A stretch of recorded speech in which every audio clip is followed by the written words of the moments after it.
आज हम लोग पढ़ेंगे crystal field splitting in octahedral complexes. देखते हैं हम लोग का ऑक्टाहेड्रल कॉम्प्लेक्स होता क्या है। जब हमारा मेटल किसी 6 लिगेंड के साथ अटैच होता है, जिसमें से 4 हमारे प्लेन पे होते हैं, प्लेन मतलब एक्स और वाई एक्सिस पे, और 2 लिगेंड प्लेन के ऊपर और एक नीचे, इसे बोलते हैं हम लोग ऑक्टाहेड्रल कॉम्प्लेक्सेस।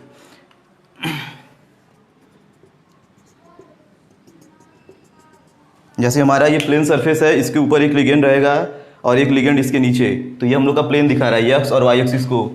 ये ऑन द प्लेन है, ये बिलो द प्लेन। इसे हम लोग 3D में समझने के लिए एक क्यूब का इस्तेमाल करके बना सकते हैं।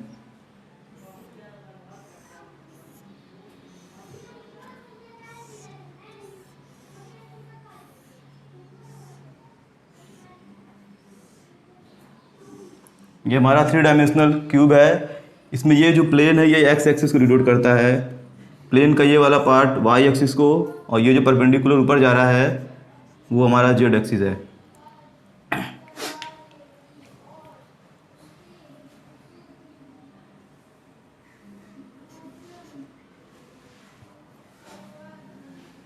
अगर हम लोग देखा जाए इसे तो यहाँ से समझेंगे जब, तो ये हमारा हो गया ये प्लेन, एक लिगेंड यहाँ, एक लिगेंड यहाँ, एक लिगेंड इधर, एक इधर, और एक इसके ऊपर, एक इसके नीचे। यानी अगर एक्सिस को हटा दिया जाए, यहाँ लिगेंड रख दें, तो 1 2 3 4 5 और 6 ligand.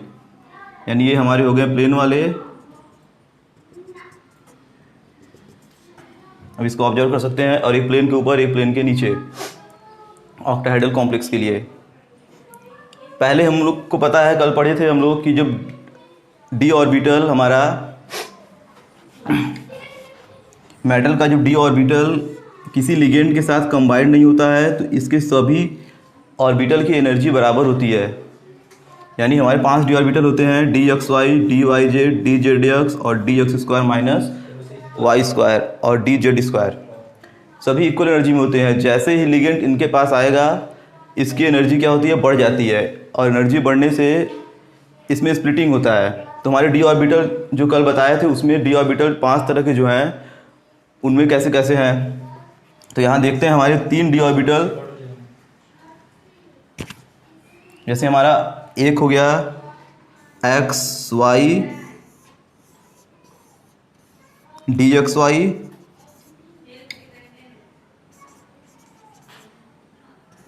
D Y Z,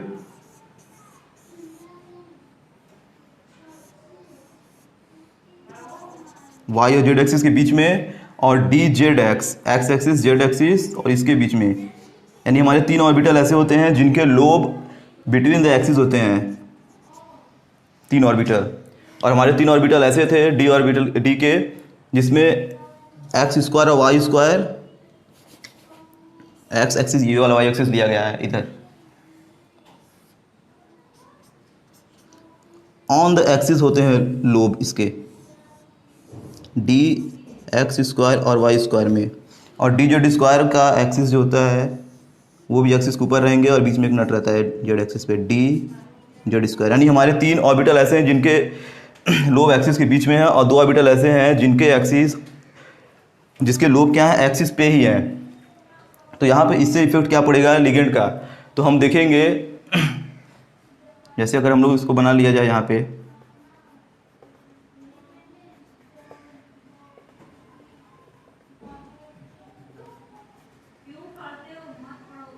Z, Y axis और एक्स एक्सिस, तो हमारे कुछ लोब्स क्या है, बिटवीन द एक्सिस हैं, और कुछ लोब क्या है, ऑन द एक्सिस हैं। यानी ये मान लीजिए एक ऐसे बना लिए, और 2 एक बना लिए एक्सिस के बीच में, इधर या इधर कहीं भी। तो जब लिगेंड आएगा इनके कांटेक्ट में, तो लिगेंड हमेशा क्या होता है, एक्सिस से आता है। कोई भी लिगेंड होगा वो क्या होगा, एक्सिस की तरफ से आएगा। तो यहाँ से लिगेंड आया, लिगेंड के पास क्या होता है, लोन पेयर ऑफ इलेक्ट्रॉन। और अब बताया गया था कि लिगेंड के ऑर्बिटल और मेटल के ऑर्बिटल के बीच में इंट्रैक्शन होता है इलेक्ट्रोस्टैटिक। तो इसके पास लोन पेयर ऑफ इलेक्ट्रॉन है, और मेटल के डी ऑर्बिटल में भी कुछ ना कुछ लोन पेयर ऑफ इलेक्ट्रॉन होंगे ही, नहीं कि पूरा वैकेंट है। तो अट्रैक्शन तो होता ही है, लेकिन इलेक्ट्रॉन में रिपल्सन फोर्स भी जनरेट होता है। तो जहाँ पे रिपल्सन होगा, जैसे 2 लोग अगर हैं आपस में झगड़ा कर रहे हैं, तो उनकी एनर्जी हमेशा हाई रहती है। तो जितना अधिक नज़दीक होंगे उतना अधिक उनके अंदर झगड़ा होगा और इनकी एनर्जी उतनी हाई होगी। अगर दूर रहेंगे रिपल्सन होगा तो इसकी एनर्जी क्या होगी, थोड़ी कम होगी। तो यहाँ पे इसके बीच का डिस्टेंस क्या है, बहुत कम है। यानी जो लोब हम लोग का एक्सिस के पास है, यानी लिगेंड का जो लोब मेटल के लोब के एक्सिस के तरफ से आ रहा है, उसमें क्या है, रिपल्सन बहुत ज़्यादा होगा क्योंकि वो डिस्टेंस कम है।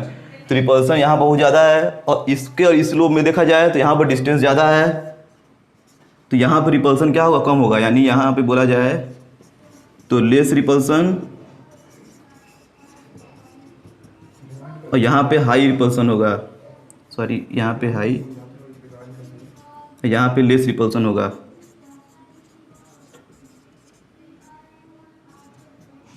यानी हम लोग फार्मूला बना सकते हैं सिंपल तरीके से, यानी डिस्टेंस इन्वर्सली प्रोपोर्शनल होता है रिपल्सन के, यानी रिपल्सन जितना डिस्टेंस जितना कम रहेगा रिपल्सन उतना ज़्यादा रहेगा। तो यहाँ पे देखा जाए 3 ऑर्बिटल कैसे हैं, between the axis, between the axis, between the axis. तो बिटवीन द एक्सिस वाला जो है उसका लिगेंड के साथ क्या है, रिपल्सन बहुत कम है, यानी इसमें रिपल्सन कम होगा, और इन दोनों का रिपल्सन ज़्यादा होगा क्योंकि एक्सिस पर ही है। लिगेंड जो भी आएगा तो यहाँ से आएगा, यहाँ से आएगा, तो इसमें रिपल्सन क्या होगा, ज़्यादा होगा।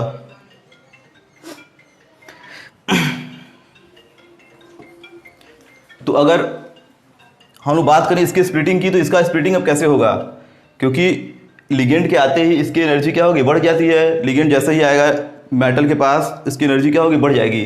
तो एनर्जी जब बढ़ेगी इसकी, तो ये जो ऑर्बिटल है ये थोड़ा हाई स्टेट में चला जाता है, ठीक। और उसमें से भी क्या है, बहुत सारे ऐसे हैं जिसमें रिपल्सन ज़्यादा हो रहा है, यहाँ पर रिपल्सन ज़्यादा है, और यहाँ पर रिपल्सन क्या है, बहुत कम हो रहा है यहाँ पर रिपल्सन। तो इसमें रिपल्सन ज़्यादा होगा, मैक्सिमम होगा रिपल्सन। वो 2 ऑर्बिटल क्या करते हैं, ऊपर चले जाते हैं स्प्लिट होके, यानी 2 चल जाएंगे ऊपर। इसको हम बोलते हैं ईजी सेट।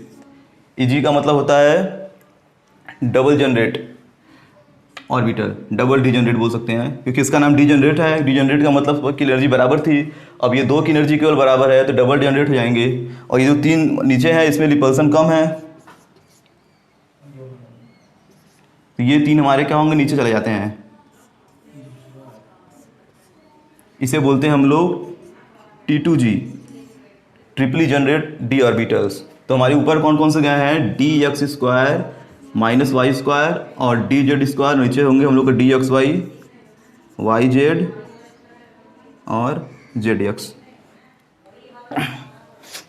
यहाँ से एक हम लोग ये हाइपो, अब इसके बीच का एनर्जी गैप जो होता है, इसको अगर लिया जाए तो इसको हम लोग दिखाते हैं डेल्टा O से। O का मतलब होता है ऑक्टाहेड्रल, या dq से दिखाते हैं, tan dq। tan का मतलब इसके बीच का गैप है, और dq क्या है, सिंबल होता है स्प्लिटिंग का, स्प्लिटिंग एनर्जी का। और अगर इसको देखा जाए तो यहाँ से यहाँ भी ये होता है हम लोग का +6 dq, और ये नीचे है तो यहाँ माइनस लगा देंगे, ये होता है हमारा -4 dq।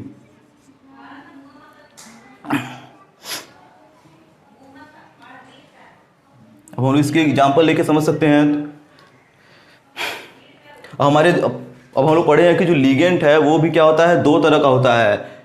लिगेंड जैसे हमारे पास आयरन है 2+ स्टेट में, अगर इसके साथ Cl- आ गया, या आयरन के पास हम लोग का Cn- आ गया, तो हम लोग को पता है कि ये हमारा स्ट्रांग लिगेंड होता है, ये वीक लिगेंड है। तो स्प्लिटिंग भी अलग अलग टाइप से होती है इसमें।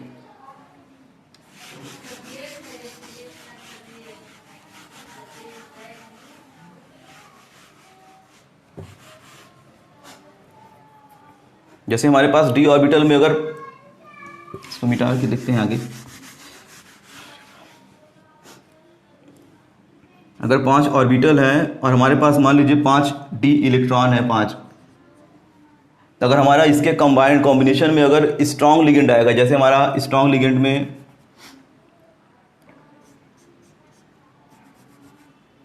जैसे अमोनिया आ गया, और वीक लिगेंड में जैसे हम लोग का वाटर आ गया, ये हमारा स्ट्रॉन्ग है और ये वीक है। अगर कोई स्ट्रॉन्ग लिगेंड आएगा तो ये हमारा जो ऑर्बिटल ज़्यादा स्प्लिट कर जाएगा, क्योंकि जब स्ट्रॉन्ग लिगेंड आएगा तो मेटल और लिगेंड के बीच में रिपल्सन बढ़ जाएगा। जितने स्ट्रॉन्ग रहेगा मतलब उसके पास इलेक्ट्रॉन पेयर ज़्यादा है तो रिपल्सन भी ज़्यादा होगा, तो रिपल्सन ज़्यादा होने से स्प्लिटिंग क्या होती है, ज़्यादा होती है। यानी ये इस तरह से कुछ स्प्लिट होगा। और अगर लिगेंड हम लोग का वीक रहेगा तो ये स्प्लिटिंग क्या होती है, कम होगी।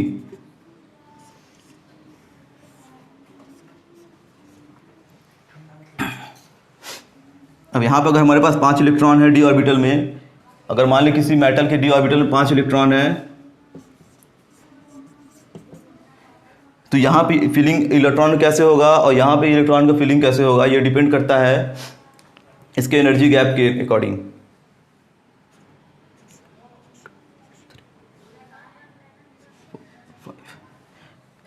अगर हमारे पास 5 लिगेंड और 5 इलेक्ट्रॉन है और लिगेंड हम लोग का वीक फील्ड है, तो इलेक्ट्रॉन क्या होगा, पहले इसमें भरेगा, फिर इसमें, फिर इसमें, फिर ऊपर चला जाता है, क्योंकि इसके बीच का एनर्जी गैप क्या है, कम है। यहाँ पे 2 एनर्जी देखते हैं, एक होता है पेयरिंग एनर्जी और एक होता है स्प्लिटिंग एनर्जी। तो यहाँ पे मान लीजिए कि इसकी पेयरिंग एनर्जी अगर 500 है और स्प्लिटिंग करने के लिए एनर्जी चाहिए हमें 200, ठीक। तो ये क्या करेगा कि यहाँ पे तो ज़्यादा इसको लग रहा है, पेयरिंग करने के लिए 500 एनर्जी चाह रहा है इसको, लेकिन स्प्लिटिंग करने के लिए 200 एनर्जी चाह रहा है, तो ये 200 इसको देना आसान होगा, तो ये 200 एनर्जी देकर क्या करेगा, ऊपर चला जाता है। लेकिन यहाँ पे क्या है, स्प्लिटिंग एनर्जी बहुत हाई होता है। इसे मान लीजिए यहाँ पे स्प्लिटिंग एनर्जी 1000 है और पेयरिंग एनर्जी तो वही रहेगा 500। तो इलेक्ट्रॉन हमारे इसमें नहीं जाना चाहेंगे, क्योंकि जैसे हमारे पास 500 रुपये हैं और हमें दूसरे घर में जाने के लिए 200 रुपये चाह रहा है। अब इसके साथ रहेंगे तो 500 इसका किराया है, तो 250 इसको देना पड़ेगा, 250 इसको देना पड़ेगा। लेकिन अगर दूसरे घर में जाएंगे 200 दे के देना पड़ेगा, तो 250 देने से बढ़िया अलग से जाके 200 दे के रहें तो आराम भी रहेगा। लेकिन यहाँ पे दिक्कत क्या है कि 500 में से 250 इसको देना है इसके साथ रहने के लिए, और यहाँ पे जाने के लिए 1000 देना पड़ रहा है। तो दिक्कत सह के इसी में सोचेगा रह लें, दूसरे घर में 1000 देने से बढ़िया साथ में रहें, और इसको साथ में रहने के लिए ज़्यादा एनर्जी चाह रहा है, इसलिए दूसरे घर में जा रहा है ये। तो यहाँ पे एनर्जी गैप बहुत ज़्यादा है, इसीलिए ये इसी में मजबूरी में रहता है। यानी दूसरा इलेक्ट्रॉन, जब 5वां इलेक्ट्रॉन इसका आएगा तो ये क्या करेगा, इसमें रहेगा, इसमें रहेगा। इसीलिए यही ड्रॉबैक हम लोग को मिल गया कि जो बीबीटी थ्योरी था वहाँ पे हम लोग देख रहे थे कि लिगेंड अगर स्ट्रॉन्ग आ रहा था तो वहाँ देखा गया था कि इलेक्ट्रॉन क्या थे, पेयर हो जा रहे थे आपस में इस तरह से। यानी यहाँ का इलेक्ट्रॉन चला रहा था इसके अंदर, क्यों आ रहा था, क्योंकि ये पेयरिंग इसीलिए हो रहा था, क्योंकि इसकी एनर्जी क्या होती है, एनर्जी गैप बहुत ज़्यादा होता है स्ट्रॉन्ग फील्ड में, इसीलिए पेयर होता है। और वीक वाले में पेयरिंग नहीं हो रहा था, कुछ वीक वाले में पेयरिंग नहीं हो रहा था क्योंकि उसका एनर्जी गैप क्या है, बहुत कम है, तो ये अपना आराम से ऊपर चला जाएगा। तो ये था हमारा स्प्लिटिंग। अब इसके बाद हम लोग पढ़ेंगे पैरामैग्नेटिक नेचर के बारे में, कलर कैसे शो करता है, तो सब यहीं पे है।